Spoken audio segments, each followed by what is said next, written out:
Vénus et Mercure, deux mondes hostiles au destin très différent. L'une très vivace, sur laquelle grouillent les forces les plus maléfiques de la nature. L'autre n'est qu'une sorte de carcasse planétaire, criblée par les millions d'impacts de météorites qui ont fondu sur elle à toute vitesse. Elle témoigne des drames qui s'abattent sur certaines planètes. Vénus et Mercure, les planètes intérieures.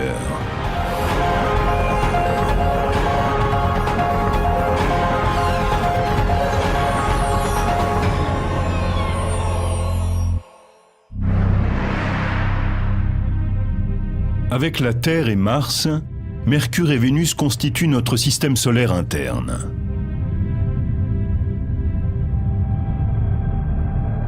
Jupiter, Saturne, Uranus, Neptune. Ces planètes les plus éloignées du Soleil forment le monde gazeux externe du système solaire. Pendant 4 milliards d'années, les planètes internes ont amassé assez de débris d'étoiles pour développer une surface solide. Pourquoi étudier les planètes? Pourquoi étudier l'astronomie aussi? Un jour, peut-être, nous devrons partir au-delà de la planète Terre si nous voulons survivre en tant qu'espèce. Il faut donc que nous sachions ce qu'il y a plus loin et quelle est la nature de l'univers. Nous étudions des mondes aux caractéristiques spécifiques. Mais fondamentalement, les processus physiques et chimiques sont identiques à ceux de la Terre. Des millions de kilomètres nous séparent de nos cousines rocheuses. Mais un petit tour du côté de Mercure et Vénus révèle que notre ADN est le même. On peut aller sur Mercure, sur Vénus, et les considérer comme des mondes avec leur propre histoire. On peut aussi ainsi resituer l'histoire de notre planète dans son contexte.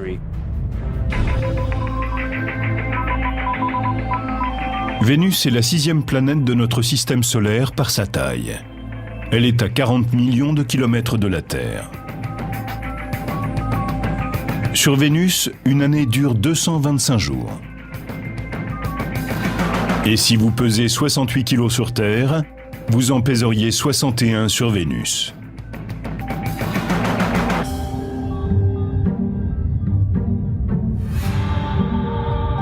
Vénus. Quand les Romains levaient les yeux, ils étaient fascinés par sa présence majestueuse. Ils ont donné à la planète le nom de la déesse de l'amour et de la beauté.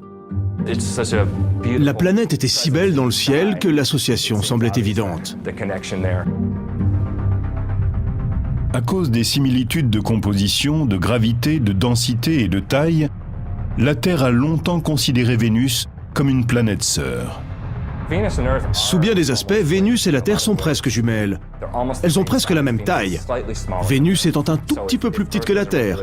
Disons que si la Terre était un ballon de basket, Vénus serait un ballon de football. Et Vénus est la planète la plus proche de la Terre. On a donc longtemps pensé que c'était une planète jumelle. Pendant très longtemps, les scientifiques ont pensé que cette jumelle, comme la Terre, était une planète couverte d'océans, de forêts tropicales luxuriantes, et que son climat pouvait accréditer l'idée qu'une forme de vie intelligente y existait. Avant l'époque spatiale, les gens pensaient que la vie sur Vénus devait être assez semblable à la nôtre. Paradoxalement, quand on a commencé à examiner Vénus de plus près, on s'est aperçu que les conditions étaient très différentes. Vénus est alors apparue moins comme une sœur exotique que comme une jumelle diabolique. Nous sommes en présence de deux planètes très similaires mais qui ont évolué de manière très différente. Cela pose un problème intéressant quant à la compréhension de l'évolution planétaire. Faisons l'expérience. Prenez ces deux planètes semblables, laissez-les vivre pendant 4 milliards d'années et tâchez de comprendre pourquoi elles ont évolué de manière aussi différente. Commençons par quelques différences de base. Vénus a subi d'intenses bombardements météoriques. L'un des impacts a été si violent que certains scientifiques pensent qu'il a pu inverser la rotation de la planète. Vénus tourne très lentement. Elle observe une rotation rétrograde, c'est-à-dire qu'elle tourne en arrière par rapport aux autres planètes. Du fait de cette rotation rétrograde, le Soleil se lève à l'ouest et se couche à l'est. Et les jours vénusiens sont longs. D'un lever du Soleil à l'autre, il ne s'écoule pas moins de 8 mois terrestres. Mais ce ne sont ni le schéma orbital, ni les longues journées qui rendent Vénus si insupportable. C'est en partie son climat détestable. Avec une température au sol de 480 degrés Celsius, Vénus est la planète la plus chaude du système solaire. Celui qui voudrait y faire un tour devrait en repartir bien vite. Ce serait une question de seconde. D'une seule seconde peut-être, et il serait rôti. Si un astronaute se retrouvait sur Vénus sans combinaison spatiale, sa peau commencerait à dorer et il cuirait véritablement comme une dinde dans un four. Cette incroyable vague de chaleur est le fruit d'un processus appelé l'effet de serre. C'est celui-là même qui, sur Terre, tempère le climat et contribue à la vie. Mais en se penchant plus attentivement sur Vénus, on s'aperçoit que cet effet de serre peut être source de vie tout autant que source de mort.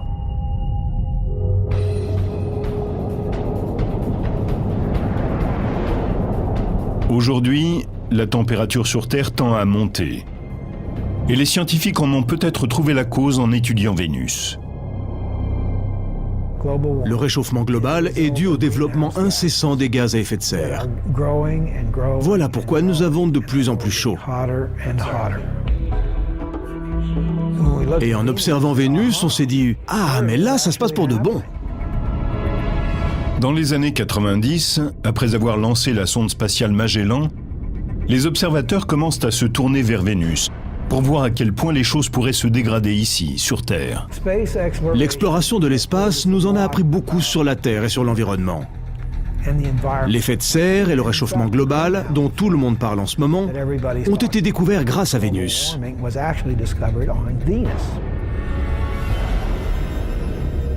Ce que l'on a découvert sur Vénus éclaire d'un jour nouveau la très grande fragilité de l'effet de serre. Il n'a pas toujours fait aussi chaud sur Vénus. Il semble qu'autrefois sa surface était plus semblable à celle de la Terre et qu'elle ait perdu ses océans à cause d'un effet de serre galopant.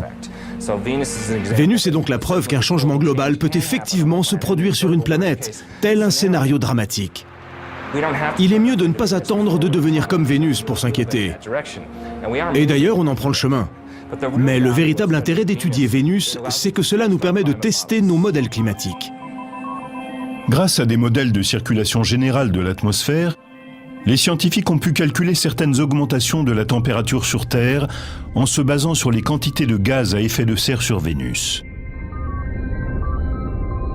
Comment l'effet de serre fonctionne-t-il sur Vénus et comment peut-il réchauffer la planète à ce point-là? Voici Biosphère 2. Située au pied du massif montagneux de Santa Catalina, en Arizona, elle a été construite par un groupe de chercheurs afin d'envisager la colonisation d'autres planètes.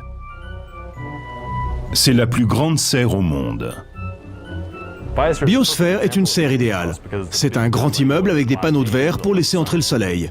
Et il fait vraiment chaud. Les rayons de soleil traversent les panneaux de verre et font grimper la température intérieure. L'air se réchauffe, mais il ne peut pas s'échapper par le haut. Il ne peut pas s'élever verticalement dans l'atmosphère à cause des murs.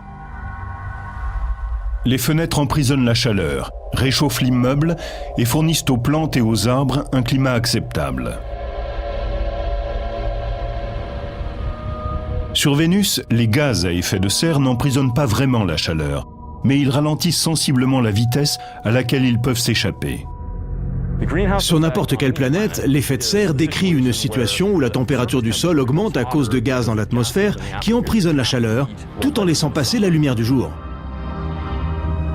Les mêmes gaz à effet de serre qui nous seraient fatals sur Vénus sont indispensables à la vie sur Terre.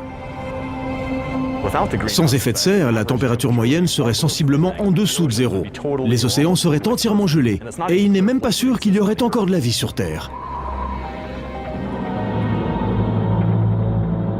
On se demande combien il fait là-bas, mais la question serait plutôt « Pourquoi il fait-il aussi chaud ?»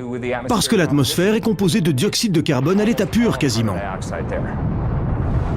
L'atmosphère vénusienne se compose pour 95% de dioxyde de carbone, ou CO2. Et c'est ce gaz qui emprisonne la chaleur.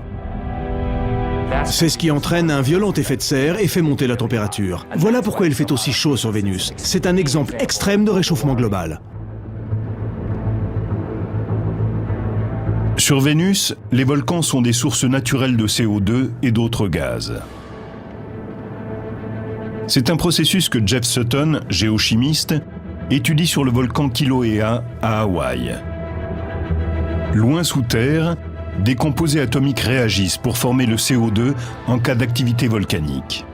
Le gaz naît de la pression issue de la chaleur de la roche en fusion, le magma. Le gaz s'élève et atteint le réservoir magmatique. La pression sur le magma décroît, ce qui a pour effet de permettre au gaz emprisonné à très forte pression de s'échapper. La lave vénusienne présente donc vraisemblablement des orifices de ce type par lesquels les gaz peuvent se répandre à l'air libre.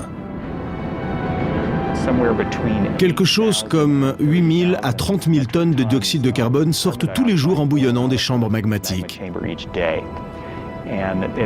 Cela fait 3,5 millions à 5 millions de tonnes par an.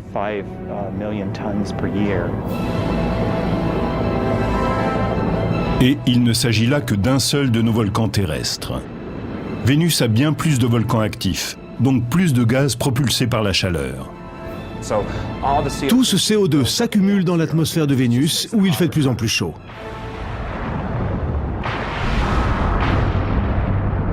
Il n'y a pas que sa température élevée qui rende menaçante la sœur jumelle de la Terre. À une cinquantaine de kilomètres au-dessus du sol brûlant de Vénus, la planète subit des ravages, à côté desquels ses 482 degrés Celsius ont des airs de front frais. Des dégâts électriques, au cours desquels des secousses d'une fraction de seconde atteignent les 26 000 degrés. Chaque étincelle de lumière fait 100 millions de volts. Sur Vénus, comme sur Terre, il y a des éclairs quand les charges électriques accumulent suffisamment d'énergie pour produire une étincelle.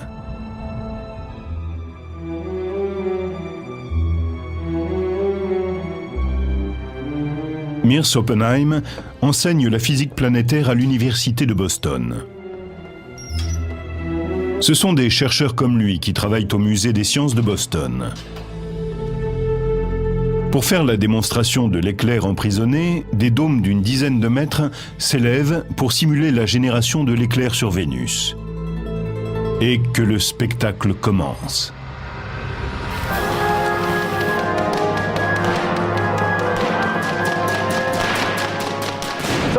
Regardez ça! On est en train de générer tellement de millions de volts sur ces dômes que l'énergie est bien obligée de s'échapper. Cela déchire littéralement les molécules dans l'air. Tout comme à l'intérieur des nuages vénusiens, l'air dans ces dômes excite de minuscules molécules atomiques.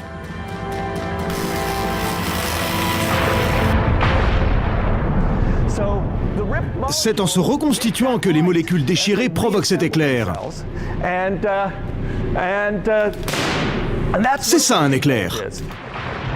Dans la galaxie, les particules cosmiques d'étoiles en train d'exploser déclenchent les éclairs. Et en entrant dans l'atmosphère, elles créent cette étincelle. Ce sont des particules qui viennent de très loin. Elles heurtent l'atmosphère et produisent une averse de particules chargées. Sur Vénus, il s'agit vraisemblablement d'éclairs de très grande envergure, qui contiennent des quantités colossales d'énergie et qui parcourent de grandes distances. Sur Terre, on enregistre une moyenne de 3,1 milliards d'éclairs par an. Sur Vénus, le nombre d'éclairs touchant le sol est de 0.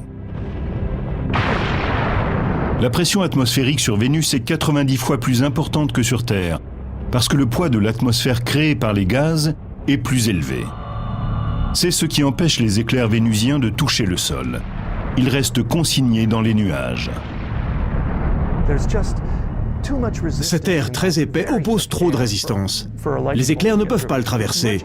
Il leur est beaucoup plus facile de sauter d'un nuage à l'autre. En dépit des apparences, les nuages vénusiens n'ont pas grand-chose de commun avec ceux de la Terre. En fait, le principal ingrédient qui entre dans leur composition est assez toxique pour brûler la chair humaine.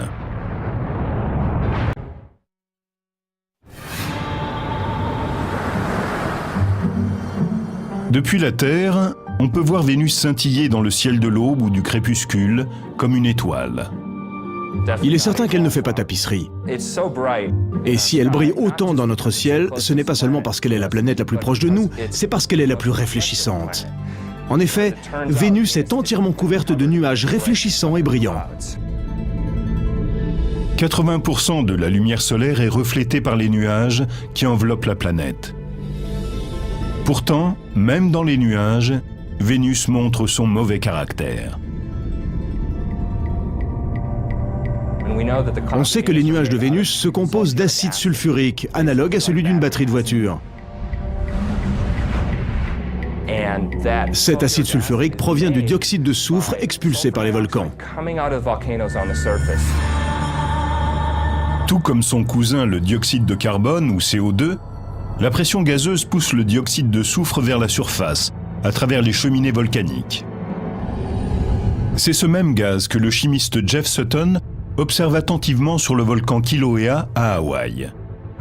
Ces gaz, et plus particulièrement le dioxyde de soufre, sont toxiques. C'est pourquoi nous portons des masques pour protéger nos poumons et nos voies respiratoires. En effet, en se combinant avec l'humidité du nez et de la gorge, le dioxyde de soufre forme de l'acide sulfurique. L'acide sulfurique est très nocif. On ne s'asperge pas d'acide de batterie, n'est-ce pas? Eh bien, de la même manière, ce serait une mauvaise idée de plonger la main dans les nuages de Vénus. En admettant qu'un voyageur sur Vénus survive aux nuages acides, aux éclairs, à l'air toxique et à la chaleur, à quoi ressemblerait le sol vénusien?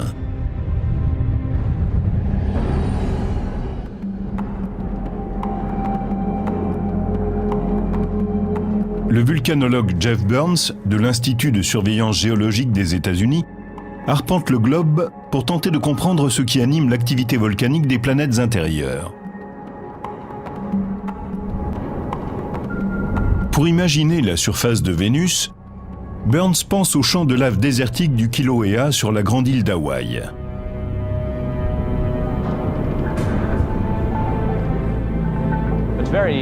C'est très instructif de venir étudier ce volcan et de comparer avec le volcanisme de Vénus. Ici, on est vraiment sur le terrain et on peut étudier ça de près. On peut prélever des échantillons et les regarder en détail. Les géologues pensent que le nombre de volcans sur Vénus dépasse nettement les quelques 1500 que nous avons sur Terre. Les estimations vont d'une centaine de milliers à plus d'1 million d'éléments volcaniques sur Vénus.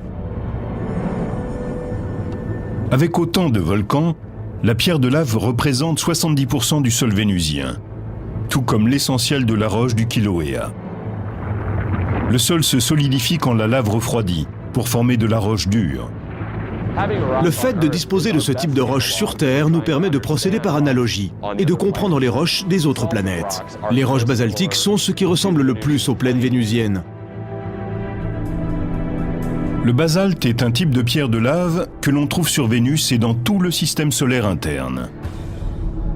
Les minéraux se figent sous forme de verre et de petits cristaux, changeant ainsi totalement d'aspect par rapport à la lave telle qu'elle surgit du volcan. La lave en fusion sur le sol est incandescente et de couleur rouge. Puis elle se couvre rapidement d'un voile argenté. Et en l'espace de quelques semaines, elle devient noire, tout comme la lave ici autour de moi.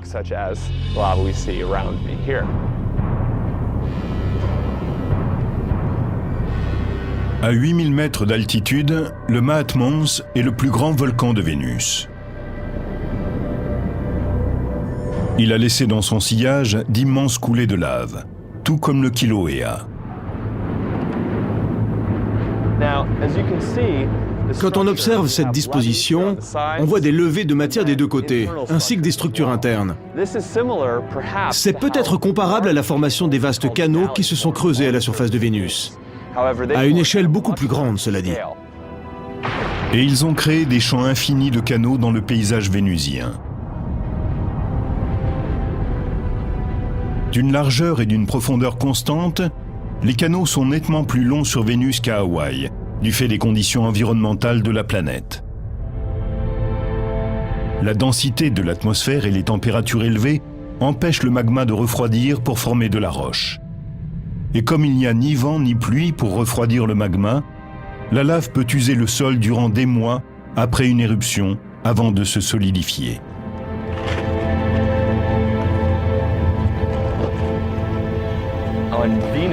Sur Vénus, on devrait trouver des couches et des couches de roches volcaniques plutôt noires et de composition basaltique. On devrait voir des taches provenant de fer qui se seraient oxydées et qui seraient donc de couleur rouge.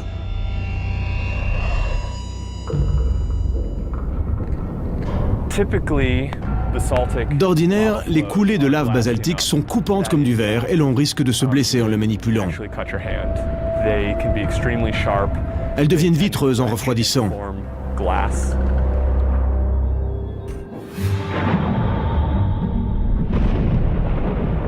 Et puis, il y a le ciel. Cette couche nuageuse diffuse l'essentiel de la lumière directe.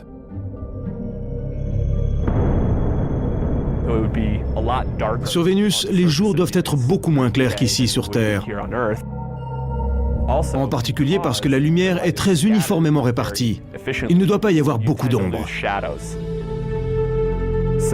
La surface est éclairée de façon assez égale. À cela s'ajoute la composition de l'atmosphère, qui fait que tout doit avoir une teinte orangée.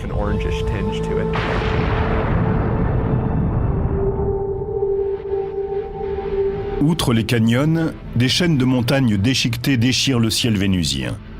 Le mont Maxwell est le point culminant de la planète. Maxwell fait environ 11 000 mètres d'altitude. Donc il dépasse facilement n'importe quel de nos sommets. L'Everest, qui fait 8 850 mètres, est largement battu. Il est plus grand que tout ce que nous avons sur Terre. Notre planète sœur semble l'avoir emporté sur l'une des merveilles de notre monde. Mais comment est le sol vénusien par rapport à une autre caractéristique géologique de la Terre, les canyons? Le Grand Canyon, que la rivière du Colorado a creusé au fil de 250 millions d'années. En se soulevant il y a des millions d'années, le plateau du Colorado a donné aux eaux plus d'énergie pour éroder la roche et creuser le canyon. Les vastes canyons vénusiens ont peut-être eux aussi été formés par l'érosion, mais pas celle d'une rivière. Les systèmes volcaniques peuvent entraîner une érosion, car les coulées de lave sont très fluides. Les matériaux peu visqueux peuvent éroder comme le fait l'eau. Certes, le Grand Canyon ne constitue qu'une partie du système fluvial du Colorado, mais on est quand même très loin de l'ordre de grandeur du plus long canal sur Vénus.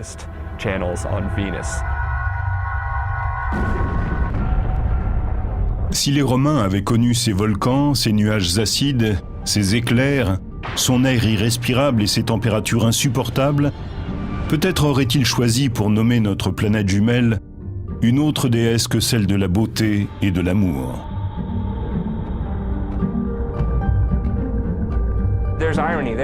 Il y a quelque chose d'ironique là-dedans, parce que bien sûr les Grecs et les Romains ignoraient tout des conditions qui règnent sur Vénus. Et nous voici 2000 ans plus tard en train de faire l'état des lieux, et ce n'est pas aussi joli.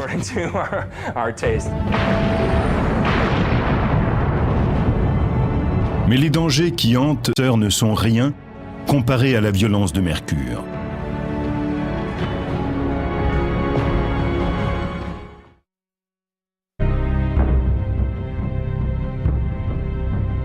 À 80 millions de kilomètres de la Terre, les collines poussiéreuses et les plaines vides de Mercure s'étendent à perte de vue.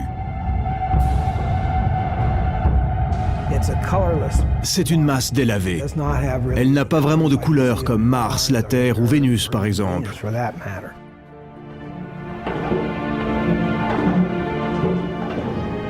Le docteur Robert Strom, du laboratoire de l'Université d'Arizona, fait autorité en matière de géologie planétaire depuis plus de 35 ans.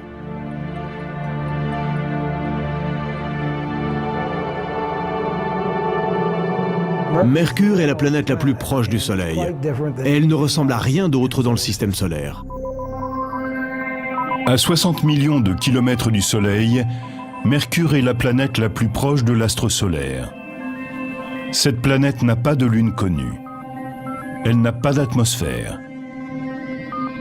Et elle est visible à l'œil nu depuis la Terre, entre chien et loup.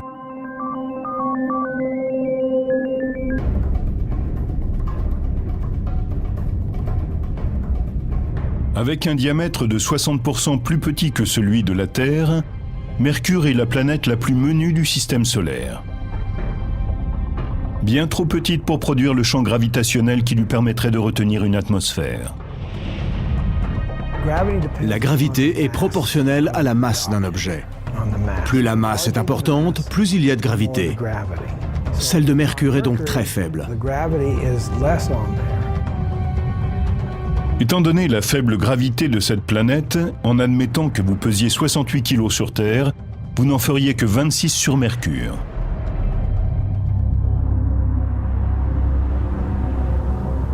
La taille d'une planète est importante quand il s'agit de la chaleur interne nécessaire au maintien de l'activité géologique.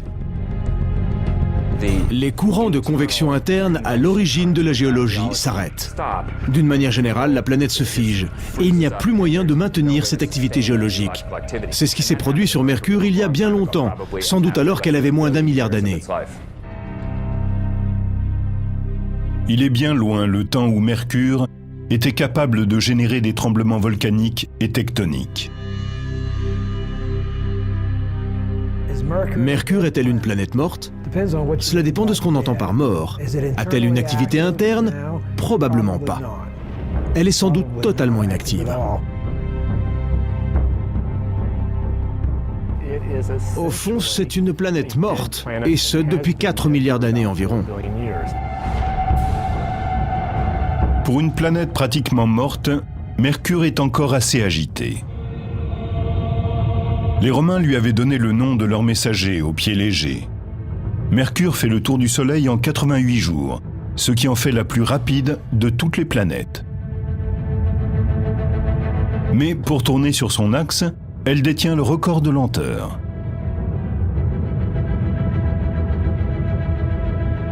Il lui faut quelque chose comme 180 jours, soit à peu près 6 mois.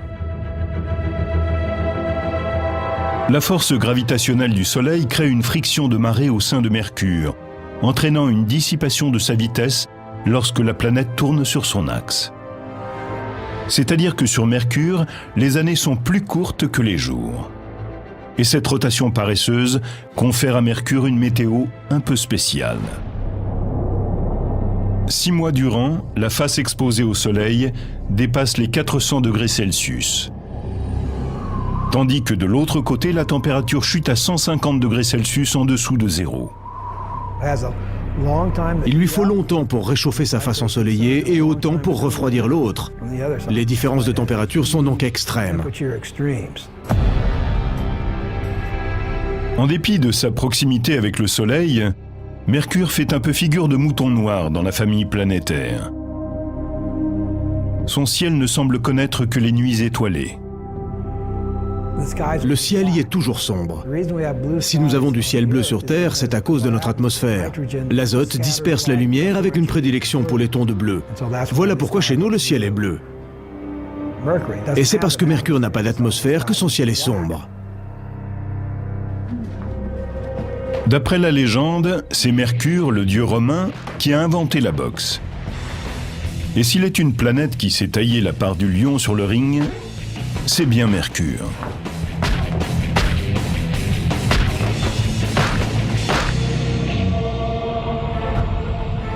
Comme elle n'a pas d'atmosphère pour la protéger, des millions de météores et d'astéroïdes ont explosé à sa surface.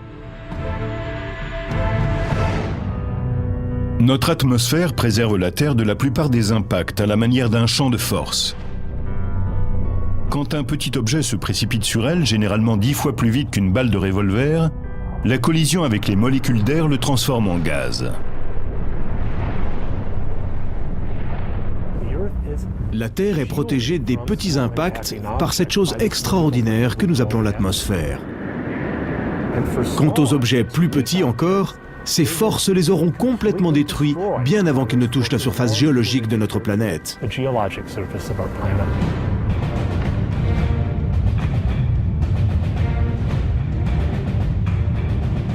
Sur Mercure, dépourvu d'atmosphère, astéroïdes et météores s'écrasent à toute vitesse.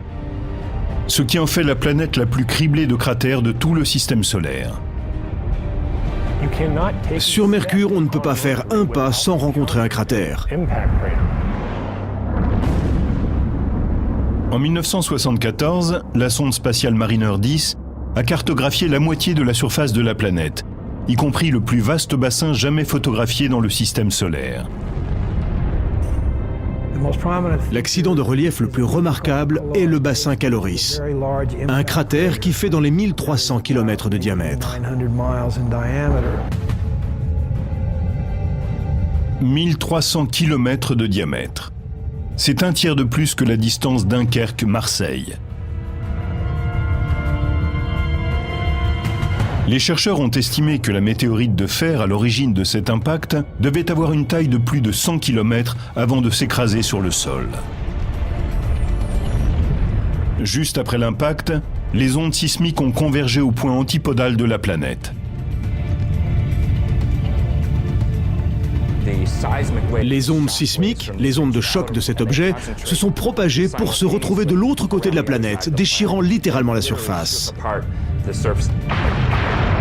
Les turbulences sismiques ont chamboulé la croûte et déformé le terrain, générant des formations rocheuses étonnantes.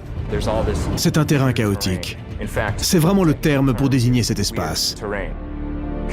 Si vous regardez, c'est vraiment le chaos. Tout est sans dessus-dessous. C'est vallonné d'une façon qui n'a rien à voir avec une activité géologique normale. Tout y reflète la brutalité. On dirait que quelqu'un a littéralement soulevé la surface pour la fracasser au sol. Les cratères se sont soudain transformés en des sortes de collines de 10 km de large sur 2 de haut. En fait, le sol a dû s'élever sur une hauteur d'1 à 2 km en l'espace de quelques secondes. Ça a dû être épouvantable. Les scientifiques n'ont aucun moyen de savoir à quel moment s'est produit l'impact de Caloris. Mais une chose est sûre, si un astéroïde de cette taille s'écrasait sur Terre, le choc serait catastrophique. Il anéantirait l'humanité.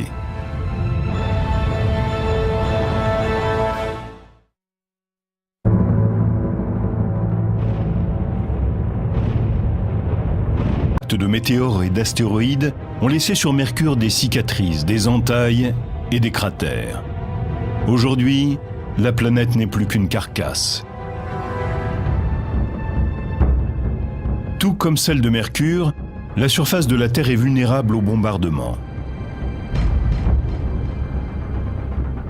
Le météore cratère en Arizona est l'un de nos cratères les mieux préservés et les plus mercuriens. Ce bassin désertique a permis aux géologues de mieux comprendre ce qui se passe quand un météore frappe la surface de Mercure. Lors d'un impact, l'énergie de l'onde de choc déchire la surface et soulève des tonnes de roches pour former le cratère. Cette coulée de roches a creusé cette cavité en forme de cuvette et déposé des débris dans le paysage à des kilomètres à la ronde. La même énergie a balayé les parois du cratère. C'est ce qui a fait que ces couches de roches horizontales derrière moi se sont soulevées. Sous l'effet du choc, la roche ne s'est pas montrée friable comme on pourrait s'y attendre, mais plutôt comme du caramel mou. C'est caractéristique de ce type d'impact, non seulement ici à Meteor Crater, mais partout dans le système solaire. Imaginez un peu que l'énorme objet qui a créé le bassin de Caloris sur Mercure s'écrase sur le site de Meteor Crater. Il y aurait une explosion massive, avec des éclats de matériaux fondus qui voleraient autour de la Terre comme des engins balistiques, puis rentreraient dans l'atmosphère terrestre en créant des averses massives de météores. Sur une douzaine de kilomètres, l'onde de choc déchirerait le sol et provoquerait des tsunamis accompagnés de vagues de 600 mètres de haut.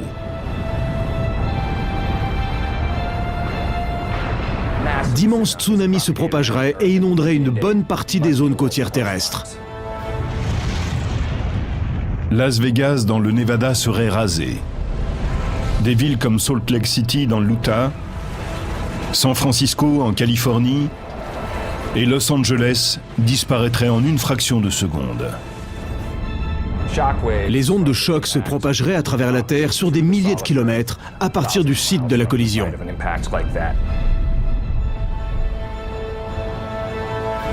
Ces ondes sismiques convergeraient au point antipodal de l'impact, au large des côtes de Madagascar, au fond de l'océan Indien.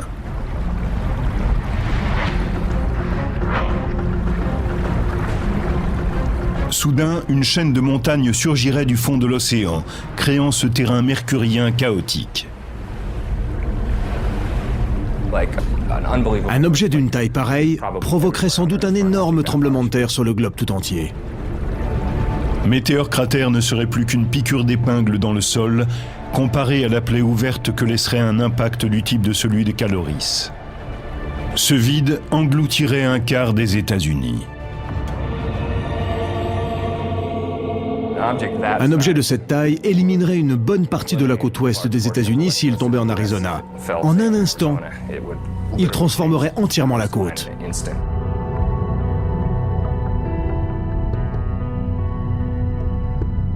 Revenons-en à Mercure.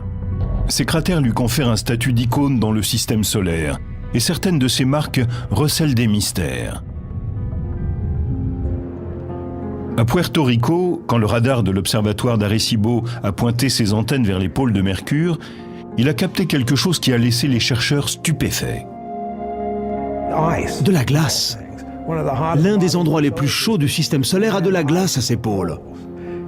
Et s'il y a de la glace là-bas, c'est parce que Mercure présente une surface criblée de cratères et que l'intérieur des cratères de la zone polaire est toujours plongé dans l'ombre.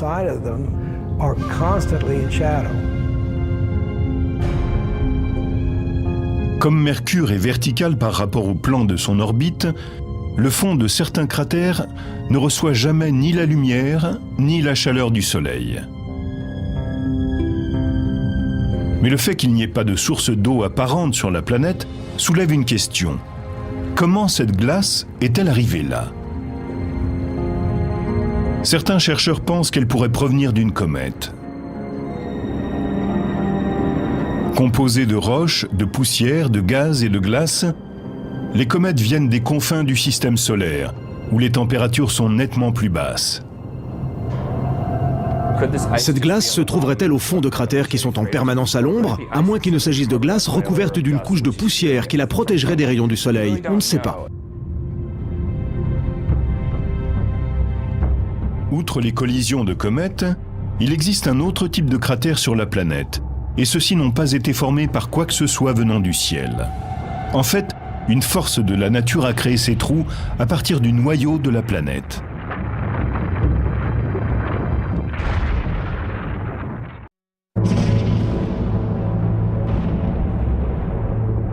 En se penchant sur le sol de Mercure, des scientifiques se sont aperçus qu'une partie de ces cratères pourrait avoir été formée par quelque chose d'autre que des astéroïdes, comètes et autres météores. Nous comprenons bien que le processus géologique dominant sur Mercure tient aux cratères d'impact. Le volcanisme constitue ici le deuxième processus géologique par ordre d'importance.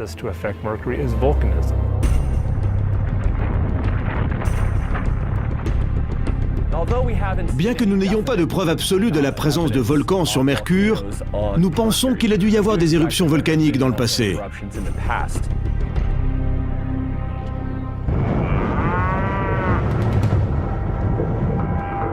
Cette prairie à vaches à 3 heures de route au nord de Phoenix pourrait avoir un lien avec le passé volcanique de Mercure.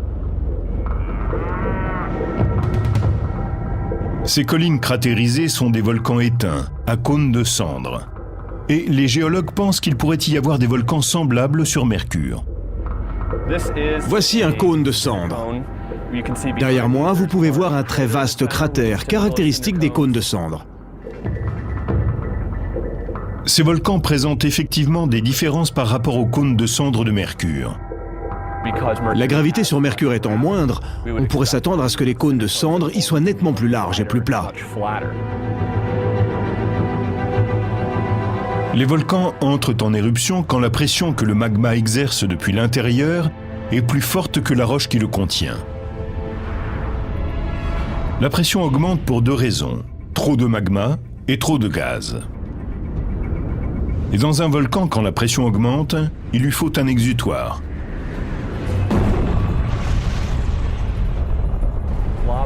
La lave remonte à la surface et sort sous forme d'éruption. Il y a une cheminée et ce qu'on appelle une fontaine de feu. Si la pression est suffisante, la lave peut être projetée à plus de 30 mètres de hauteur sur Terre. Mais sur Mercure, la gravité est si faible que la fontaine pourrait éjecter la lave à une hauteur de 30 étages. Les cônes de cendres de l'Arizona peuvent illustrer l'héritage volcanique que nous partageons avec Mercure. Mais être les premiers témoins d'une éruption tout là-haut et voir se former les cônes de cendres serait une fameuse expérience. Tout d'abord, en l'absence d'atmosphère, un panache de cendres, de fumée et de débris ne parviendrait pas à s'élever dans le paysage. Comme Mercure n'a pas d'atmosphère, cette matière serait projetée dans le vide, c'est-à-dire qu'elle se disperserait beaucoup plus. De plus, sur Mercure, on n'entendrait pas le vacarme de l'éruption. Mercure n'ayant pas d'atmosphère, elle ne peut pas transmettre les sons. Si vous étiez sur Mercure en train de jouer de la guitare, du ukulélé ou du piano, on n'entendrait rien. Parce qu'il n'y a pas d'atmosphère pour véhiculer le son. Il n'y aurait donc que le silence.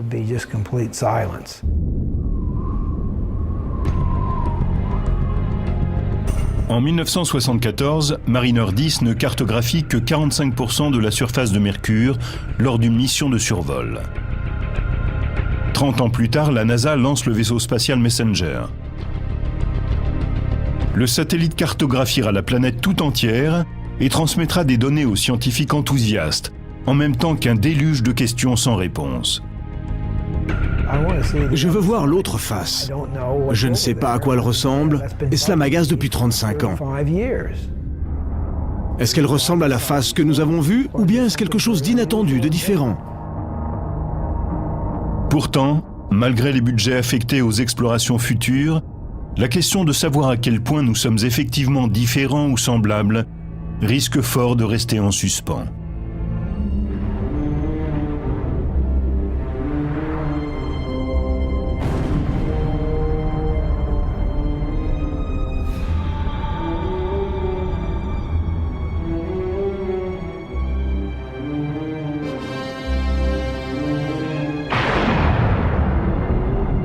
L'univers est quelque chose de tellement vaste. Et nous sommes assis là sur notre confetti. Mais nous ne sommes pas isolés. Toutes ces choses qui sont survenues sur d'autres planètes, tous ces changements stupéfiants, traumatiques, se sont déroulés en un laps de temps très court. Et cela pourrait arriver sur Terre. En fin de compte, cela nous permet de mieux savoir qui nous sommes et combien notre environnement est unique. Et combien des créatures comme nous peuvent être rares dans l'univers. L'évolution, l'exploration, le fait de prendre un tournant, la découverte d'idées nouvelles, il n'y a que ça qui compte. L'avenir sera radieux.